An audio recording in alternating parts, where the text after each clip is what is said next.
بسم اللہ الرحمن الرحیم نحمدہ ونصلی ونسلم علی رسولہ الکریم۔ حضرت عائشہ صدیقہ رضی اللہ تعالی عنہ جناب رسول اللہ صلی اللہ علیہ وآلہ وسلم کا پاک ارشاد نقل کرتی ہیں کہ میں نے اللہ کے رسول صلی اللہ علیہ وسلم سے سنا کہ صاحب ایمان بندہ اپنے اچھے اخلاق سے ان لوگوں کا درجہ حاصل کر لیتا ہے جو رات بھر نفل نمازیں پڑھتے ہوں اور دن کو ہمیشہ نفلی روزہ رکھتے ہوں، یعنی اللہ کے جس بندے کا حال یہ ہو کہ وہ عقیدہ اور عمل کے لحاظ سے سچا مومن ہو، ساتھ ہی طبیعت بھی نرم ہو، اس کی اچھے اخلاق اس کو نصیب ہو، اگرچہ وہ رات کو زیادہ نفل نہ پڑھتا ہو، کثرت سے نفلی روزہ نہ رکھتا ہو، لیکن پھر بھی وہ اپنی نرم طبیعت اور اچھے اخلاق کی وجہ سے ان شب بیداروں عبادت گزاروں کا درجہ پا لے گا جو قائم اللیل ہوں اور صائم النہار ہوں۔ حضرت معاذ بن جبل رضی اللہ عنہ فرماتے ہیں کہ رسول اللہ صلی اللہ علیہ وسلم نے جو آخری وصیت مجھے کی تھی جبکہ میں اپنا پاؤں اپنی سواری کے رکاب میں رکھ چکا تھا اور مجھے یمن بھیج رہے تھے، وہ آخری وصیت یہ تھی: لوگوں کے لیے اپنے اخلاق کو بہتر بناؤ، بندگان خدا کے ساتھ اچھے اخلاق سے پیش آؤ، یہ تمہارے لیے بہتر ہوگا۔ خوش اخلاقی کا تقاضا یہ نہیں جو عادی مجرم اور ظلم پیشہ بدماش سختی کے مستحق ہو اور سختی کے بغیر ان کا علاج نہ ہو سکتا ہو، ان کے ساتھ نرمی کسی صورت میں بھی نہ کی جائے۔ اگر ایسے ظلم پیشہ اور بدماش قسم کے لوگوں کے ساتھ کوئی نرمی کرے گا تو یہ اپنے فرائض کی ادائیگی میں کوتاہی اور مداہنت ہوگی۔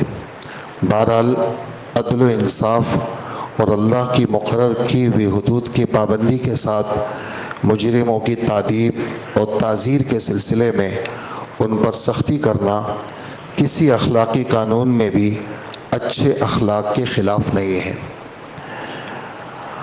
حضرت امام مالک رحمۃ اللہ علیہ رسول اللہ صلی اللہ علیہ وسلم کی یہ بات نقل کرتے ہیں کہ مجھے اللہ جل جلالہ نے اس لیے بھیجا ہے کہ میں اخلاقی خوبیوں کو کمال تک پہنچاؤں۔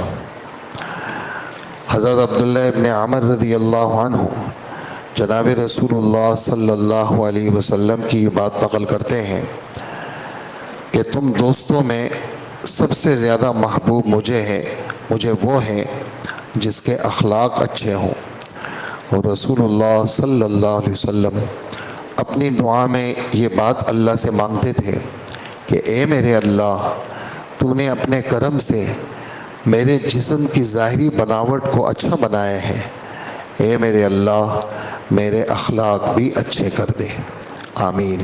اللہ ہم سب کو عمل کی توفیق عطا فرمائے۔ الحمدللہ رب العالمین، والصلاة والسلام علی نبینا محمد وآلہ واصحابہ اجمعین۔ اے اللہ ہمارے گناہوں کو معاف فرما، اللہ ہمیں اپنے پاک نبی کے پاک اخلاق نصیب فرما اور اچھے اخلاق کی رہنمائی ہمیں نصیب فرما۔ ہماری زبان سے کسی کو تکلیف نہ پہنچے، ہمارے ہاتھ پیر سے کسی کو تکلیف نہ پہنچے۔ اللہ لوگوں کے خلاف تبصرے کرنا، نہ زندوں کے بارے میں نہ مردوں کے بارے میں، اللہ ہمیں اس طرح کے تبصروں سے محفوظ فرما۔ اللہ مسجدوں کو عبادت سے ہمیں آباد کرنے والا بنا، اور اے اللہ ہر قسم کی خیر ہم سب کو عطا فرما۔ آج دوسرا روزہ ہے، اللہ آپ نے آسان کیا، آپ نے نماز پڑھنے کی پڑھانے کی توفیق دی، باقی روزے بھی اللہ آسان فرما، اور نماز پڑھنے کی اور روزہ رکھنے کی اور پڑھانے کی اور یہ باتیں سننے کی سنانے کی ہمیں توفیق عطا فرما۔ ہماری زندگیوں میں انقلاب برپا فرما دے اور ہمیں اقوام عالم کی ہدایت کا سبب بنا، ہمیں خیر کی چابی بنا اور شر کا تالا بنا، اور خیر ہماری زندگی سے دنیا میں پھیلا دیجیے۔ عافیت اور عزت کے ساتھ، اور شر ہمارے ذریعے سے ساری دنیا میں بند کر دے عافیت کے ساتھ۔ اللہ ہمیں اپنے دین کے لیے قبول فرما، ہماری دعاؤں کو قبول فرما۔ وصلی اللہ وسلم علی حبیبنا محمد وآلہ واصحابہ اجمعین، آمین برحمتک یا ارحم الراحمین۔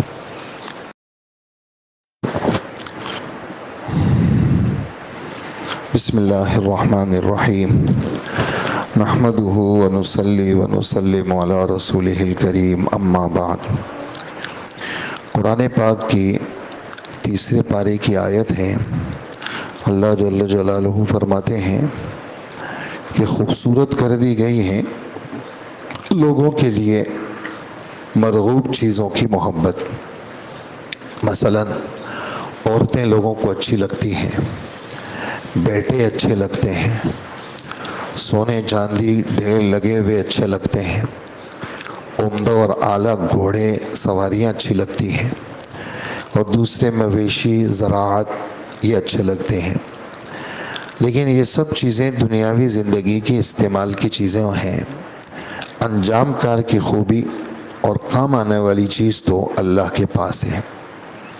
اے محمد صلی اللہ علیہ وسلم، آپ ان سے کہہ دو کہ میں تم کو ایسی چیز بتا دوں جو بدرجہ بہتر ہو ان سب چیزوں سے۔ وہ کیا ہے؟ غور سے سنو۔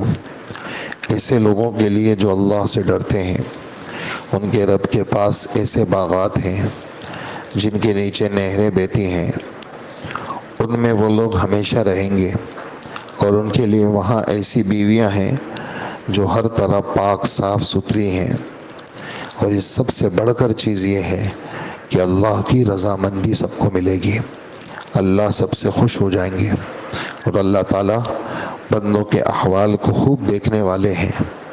یہ لوگ جن کے لیے یہ آخرت کی چیزیں ہیں، یہ ایسے لوگ ہیں جو کہتے ہیں، اے ہمارے پروردگار، ہم ایمان لے آئے ہیں، آپ ہمارے گناہوں کو معاف کر دیجئے اور لوگوں کو دوزخ کے عذاب سے بچا دیجئے۔ یہ لوگ وہ ہیں جو مصیبتوں پر صبر کرنے والے ہیں، سچ بولنے والے ہیں، اللہ کے سامنے عاجزی کرنے والے ہیں، اور نیک کاموں میں مال خرچ کرنے والے ہیں، اور پچھلی رات میں گناہوں کی معافی چاہنے والے ہیں۔ اللہ جل جلالہ نے ان سب چیزوں کی محبتوں کو شہوتوں کی محبتوں سے تعبیر کیا ہے۔ امام غزالی رحمۃ اللہ علیہ فرماتے ہیں، شہوت جب حد سے بڑھ جاتی ہے اسی کو عشق کہتے ہیں، جو بیماری ہے ایسے دل کی جو فکروں سے خالی ہو۔ اس کا علاج شروع ہی سے کرنا ضروری ہے کہ اس کی طرف نظر کم کر دیں، توجہ کم کر دیں، ورنہ جب توجہ بڑھ جائے گی تو ہٹانا مشکل ہو جائے گی۔ شروع میں بہت آسان ہے، یہی حال ہے ہر چیز کے عشق کا، مال ہو، عہدہ ہو، جائیداد ہو، اولاد ہو، یہاں تک کہ پرندوں کی، کبوتر کی اور چڑیوں کی اور طوطوں کی محبت سے، یعنی وہ بھی کھیلنا، شطرنج وغیرہ سے کھیلنے کا بھی یہی حال ہے۔ یہ سب چیزیں جب آدمی پر مسلط ہو جاتی ہیں تو اس کے دین اور دنیا کو برباد کر لیتی ہے۔ اور اس وقت موبائل ہے، ہر آدمی کے ہاتھ میں موبائل ہے، حرم میں بیٹھا ہوا ہے موبائل ہے اس کے ہاتھ میں، حضور کے روضے کے سامنے ہے موبائل ہے، ملتزم پہ ہے، دعا مانگنے کی جگہ ہے، وہاں جناب تصویریں بن رہی ہیں۔ طواف، حالانکہ طواف آپ بھی جائیں گے، آپ بھی عمرہ کریں گے، یہ بات سن لیجئے، طواف کو اللہ کے رسول نے نماز کے ساتھ تشبیہ دی ہے۔ کیا؟ طواف کو اللہ کے رسول نے نماز کے ساتھ تشبیہ دی ہے۔ تو طواف بغیر وضو نہیں ہو سکتا، جیسے نماز بغیر وضو نہیں ہو سکتی۔ تو اگر طواف کے بیچ میں وضو ٹوٹ جائے تو آپ کا چکر ختم، یعنی چکر ختم مطلب طواف ٹوٹ گیا آپ کا۔ اب آپ جائیں اور جا کر کے وضو کریں، جس جگہ سے طواف چھوڑے ہیں وہاں سے دوبارہ طواف کریں گے۔ تو یہ ہے مطلب طواف کے بارے میں یہ حکم ہے۔ پھر طواف میں باتیں کرنا، اور بہت سارے جو سمجھدار تھے ان کو سمجھائے بھی، طواف کے دوران بہت سارے لوگ کر رہے تھے اس طرح، لڑکے آئے ہوئے تھے، 22 25 سال کے، وہ سب تصویریں چل رہی تھی۔ میں نے کہا تھوڑا سا اللہ کا نام لے لو بچوں، اس موبائل کو جیب میں رکھو، کیسی جگہ پر ہو آپ۔ تو اس کے اندر یعنی ایک طواف کے اندر ایک ادب یہ ہے کہ آدمی بیت اللہ کو نہ دیکھے، یہ والی سائڈ بیت اللہ کی طرف ہوتی ہے۔ طواف کے اندر نہ بیت اللہ کی طرف چہرہ کرنا ہے، نہ طواف کے اندر بیت اللہ کی طرف پیٹھ کرنی ہے۔ طواف ایسے چل کے ہوتا ہے، صرف جب حجر اسود آتا ہے اس میں چہرے کی گنجائش ہے، آپ چہرہ کر لیں، بسم اللہ اللہ اکبر کریں، پھر آپ اسی طرح یہ والی بات بھی غائب ہو گئی ہے۔ جب عمرے کا طواف ہو تو بہت کم مجمع ہے جو استباع کرتا ہے، اس کندھے کو ننگا نہیں کرتے، اس کو استباع کہتے ہیں، ایک چادر کے ایک کنارے یہاں سے نکال کے یہاں ڈالتے ہیں، یہ بھی غائب ہو گیا۔ نمبر 2 یہ ہے کہ 3 چکروں میں رمل کرتے ہیں، وہ بھی نہیں کرتے۔ یعنی ایسا ہے کہ جیسے عمرے کے لیے آئے، نہ کچھ پڑھا، نہ کسی سے سنا، نہ کسی کے پاس بیٹھے۔ تو یہ چیزیں یعنی طواف کے آداب میں سے ہیں۔ عمرے کا طواف، استباع اور رمل۔ اور عام جو طواف ہے اس میں تو نیچے دیکھ کر کے آدمی بس یعنی اللہ کی یاد میں گم سم رہے اور کسی کو دیکھے بھی نہیں۔ لیکن طبیعت چونکہ وہ بعض چیزیں ایسی ہوتی ہیں، اتنی بے چینی بڑھ جاتی ہے تو پھر ہمیں کہنا پڑتا ہے کہ بھئی ایسا مت کرو۔ تو اس کے اندر جو ہے وہ یعنی آپ کو اللہ لے جائے تو طواف کی یعنی یہ فون جو ہے نا وہ تو کمرے میں چھوڑ کے آئیں، اگر بہت مجبوری ہے تو آدمی رکھے اور بند کر کے رکھے۔ اور طواف کے اندر بالکل آدمی ایسا رہے، چوکنا رہے، آدمی سر نیچے ہو اس کا، اور اس کے اندر کوئی مخصوص ذکر بھی نہیں ہے۔ بہت سارے لوگ ہر چکر کی دعا پڑھ رہے ہوتے ہیں، اگر نہیں پڑھی تو طواف نہیں ہوگا، ایسا نہیں ہے، ہر چکر کی کوئی دعا نہیں ہے۔ بس آدمی اللہ کا نام لیتا رہے، تیسرا کلمہ پڑھے، درود شریف پڑھے، استغفار پڑھے، دعا مانگے۔ حجر اسود سے پہلے ایک کونا ہے، اس کو رکن یمانی کہتے ہیں، اس کے لیے بھی یوں ہاتھ اٹھائے آدمی، چوم لے ہاتھ، اور وہاں ہر وقت 24 گھنٹے 70 فرشتے ہوتے ہیں جو دعاؤں پر آمین کہتے ہیں۔ تو اس کونے پر استلام کرے اور گزرتے وقت حجر اسود اور اس کے بیچ میں ربنا آتنا فی الدنیا حسنہ وفی الآخرۃ حسنہ وقنا عذاب النار، عافیت مانگے اللہ سے، وادخلنا الجنۃ مع الابرار، یا عزیز یا غفار، یہ دعا مانگے۔ لیکن اپنا رخ یوں رکھے، ایسا نہ کرے، ایسا بھی نہ کرے، ایسا بھی نہ کرے، ایسا رہے بس سیدھے۔ تو آپ چکر دیں، یہ دل والی سائڈ جو ہے نا یہ بیت اللہ کی طرف ہے، اور ساری رحمتیں برکتیں انسان کے دل پر آتی رہتی ہیں، سمجھ گئے نا؟ تو اس لیے اور کوئی حرکت ایسی نہ کرے، یہ طواف ہے۔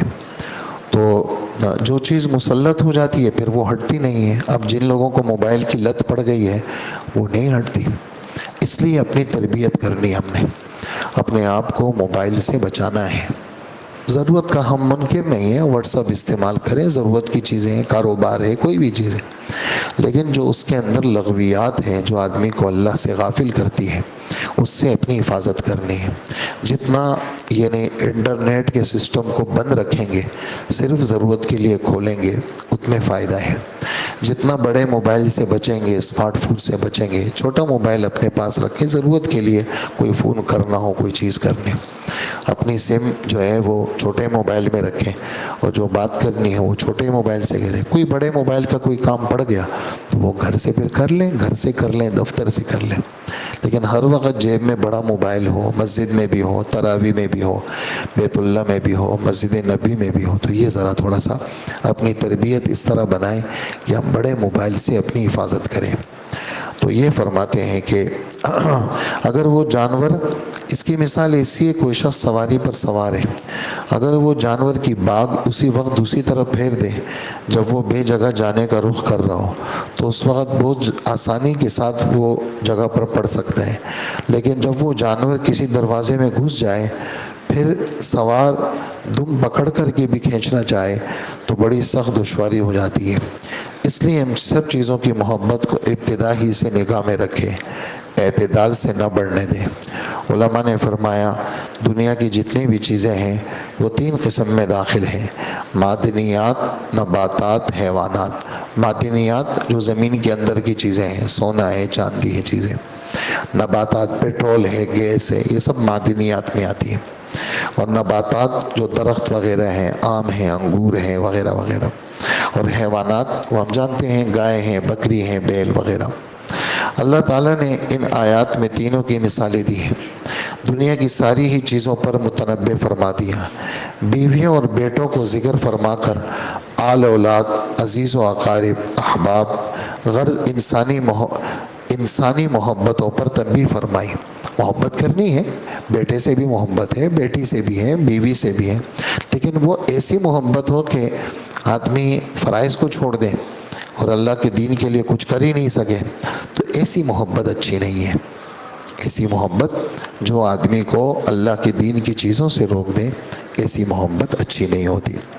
بیویوں اور بیٹوں کو ذکر فرمایا، سونے چاندی کو ذکر فرما کر ساری معدنیات، گھوڑے مویشی کو ذکر فرما کر ہر قسم کی سواری اور کھیتی، ہر قسم کی پیداوار، یہی ساری چیزیں ساری دنیا کی کائنات ہیں۔ ان سب کو گنوا کر اس پر تنبیہ فرما کر ارشاد فرمایا یہ سب کے سب اس چند روزہ زندگی کے گزران کی چیزیں ہیں، اس میں کوئی چیز بھی محبت کے قابل نہیں کہ بس اس کو دل دے دو، بس ایسا نہیں کرو، کسی چیز کو دل نہیں دینا۔ ہاں، دل تو اللہ کو دینا ہے، دل تو اللہ کو دینا ہے۔ حاجی امداد اللہ صاحب کا ایک شعر اس وقت یاد آیا، وہ فرماتے ہیں دے کے دل دلداروں کو اب ہو گئے آزاد ہم۔ دے کے دل دلداروں کو، ہم نے دلدار اللہ ہم نے اپنا دل دے دیا، دے کے دل دلداروں کو اب ہو گئے آزاد ہم نے تو اپنا دل اللہ کو دے دیا، اب ہم آزاد ہو گئے۔ آفری وہ ہم کو دیں ان کو مبارک باد وہ ہمیں کہیں کہ شاباش تم نے ہمیں اپنا دل دیا، اور ہم ان کو مبارکباد دیں کہ ہمارا دل آپ کے پاس آ گیا۔ آفری وہ ہم کو دیں ان کو مبارک باد خانہ ہستی کے ہیں بس تنگ جڑ سے کھود کر ڈالتے ہیں اب تو قصر عشق کی بنیاد اب تو یہ ہمارا اندر کیا ہے، اندر ختم ہے بالکل، ہم نے اپنا سب کچھ اللہ کو دے دیا، اب ہم کیا کر رہے ہیں، عشق کے ایک محل کی بنیاد ڈال رہے ہیں کہ ہماری محبت صرف کس کے ساتھ ہے، صرف اللہ کے ساتھ ہے۔ لیکن ہر وقت یہ ڈر بھی لگا رہتا ہے، اگلا شعر ہے، شعر نہیں پڑھوں گا، اس کا ترجمہ کروں گا۔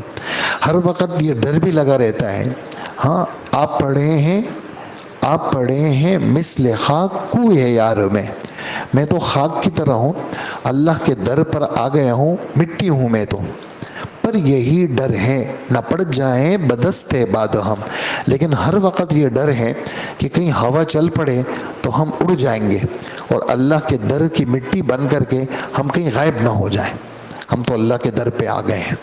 تو اصل محبت کس کی ہے بھائیوں، کس کی ہے، وہ اللہ کی محبت ہے۔ تو یہ ان سب چیزوں کی محبت پر تنبیہ فرما دی کہ یہ سب چیزیں چند روزہ زندگی کے گزران کی چیزیں ہیں، کوئی بھی چیز محبت کے قابل نہیں ہے، دل لگانے کے قابل نہیں ہے۔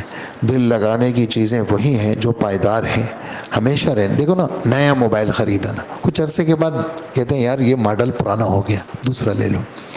بالکل نئی گاڑی ہوتی ہے، اچھی چل رہی ہے، پیٹرول ایوریج بھی صحیح ہے، آرام دہ بھی ہے، سب چیزیں بھی، لیکن کیا کہتے ہیں یار وہ 2024 کا ماڈل آیا ہے یار، یہ تو 23 کی ہو گئی نا یار، چلا لی بس یار، دل کو ہو گیا، نہیں لے لو یار۔ ہے نہیں دنیا کے اندر، تعمیرات کے اندر نئی سے نئی پہ جاتے ہیں، اچھا گھر بنا ہوا ہے، ماربل لگا ہوا ہے، ٹائلیں لگی ہوئی ہیں، سب چیزیں نہیں چاہیے۔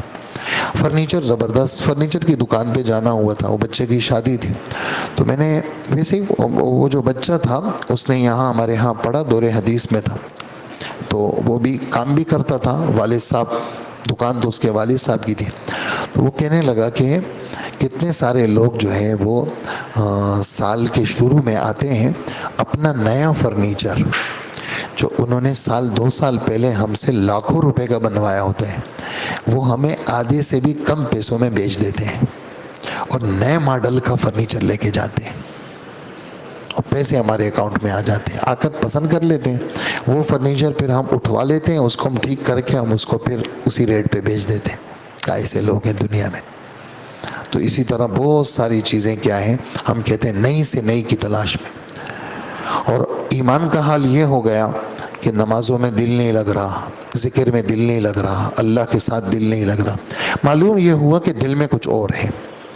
اگر دل میں اللہ کی محبت ہوتی تو اللہ کے سامنے رونا، اللہ کے ساتھ تعلق، اس میں آدمی کو کیا آتی، لطف آتا، مزہ آتا۔ اللہ نصیب فرمائے ہم کو۔ اور یہ جو چیزیں ہمارے دل دماغ میں پنجہ گاڑ چکے ہیں، اس کو ہٹانے کی کوشش کریں، بڑے ہوں یا چھوٹے ہوں، اپنی حفاظت کریں۔ ہر آدمی، جیسے ابھی باہر نکلا آدمی، گٹر کا پانی ہے، مثال دے رہا ہوں، تو کیا کرتا ہے آدمی، پاؤں رکھتا ہے نا اندر، آپ سے کہہ رہا ہوں، گٹر کے پانی میں پاؤں رکھ کے جاتے ہیں نا، کیا کرتے ہیں بھی، بچتے ہیں، اپنی حفاظت کرتے ہیں۔ گٹر کھلا ہوا ہے، موٹر سائیکل کی ٹائر اس میں ڈالتے ہیں نا، ہاں کیا کرتے ہیں، بچتے۔ جہاں پانی کھڑا ہوتے کتنا ڈر لگتا ہے نا کہ بھئی کہیں گٹر ہو اور ہماری موٹر سائیکل یا گاڑی اندر نہ چلی جائے، تو ہم بچ بچا کے چلتے ہیں۔ ایسے ہی ہم نے اپنی آپ کو مرتے دم تک بچا کے چلنا ہے۔ یہ نہ دیکھیں کہ لوگ کیا کر رہے ہیں، یہ دیکھیں خدا کیا کہہ رہے ہیں۔ ہاں لوگ تو کر رہے، پتہ نہیں کوئی کیا کر رہے، کوئی کیا کر رہے، سڑک کے بیچ میں لوگ کھڑے ہو جاتے ہیں، ناچتے رہتے۔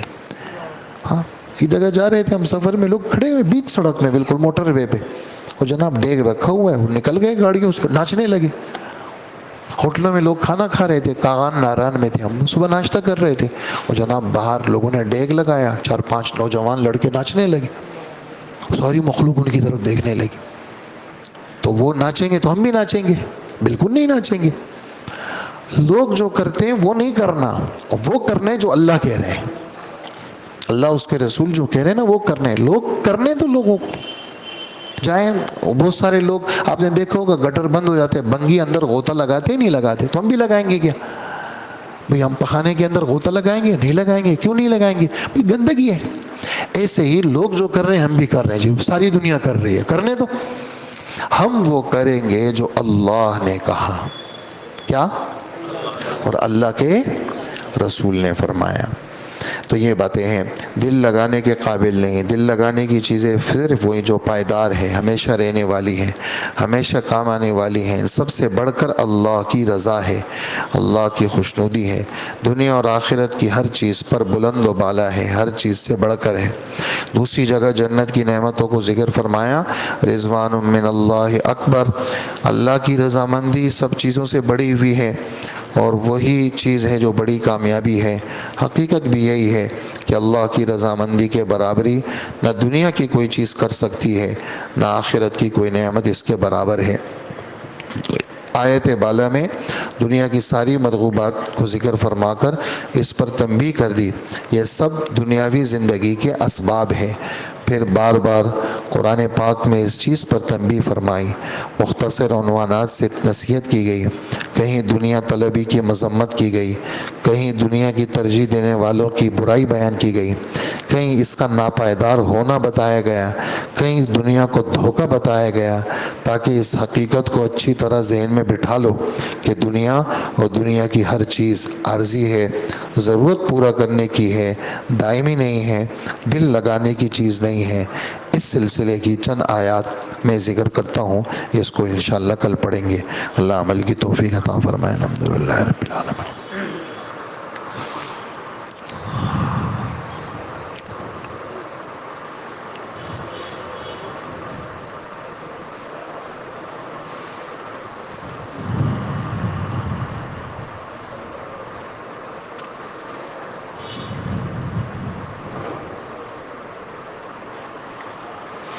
برحمتک یا ارحم الراحمین۔